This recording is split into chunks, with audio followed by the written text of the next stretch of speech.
რუსთავში საგზაო ინფრასტრუქტურის კეთილმოწყობის პარალელურად ტროტუარების რეაბილიტაცია ქალაქის რამდენიმე უბანში მიმდინარეობს. ურბანულად ერთ-ერთ ყველაზე მნიშვნელოვან ქუჩაზე შარტავას გამზირზე ტროტუარების განახლება 3000 კვადრატულ მეტრ ფართობზე მოხდება. პროექტის ფარგლებში გამზირის ორივე მხარეს მოეწყობა ველობილიკები, გარე განათება, ახალი მწვანე სივრცეები და დასასვენებელი ზონები. პროექტი სახელმწიფო ბიუჯეტიდან ფინანსდება.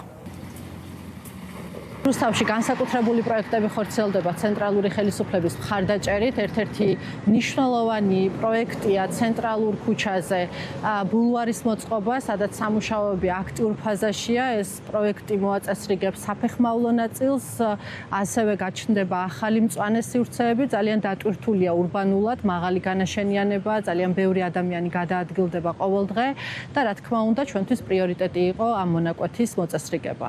რუსთავში საგზაო ინფრასტრუქტურის განახლება აქტიურად მიმდინარეობს, მათ შორის სამუშაოები ხორციელდება შარტავას გამზირზე. პროექტის ფარგლებში გზის ორივე მხარეს მოეწყობა ტროტუარები, ველობილიკები, დასასვენებელი სკამები, გარე განათება და მწვანე სივრცეები.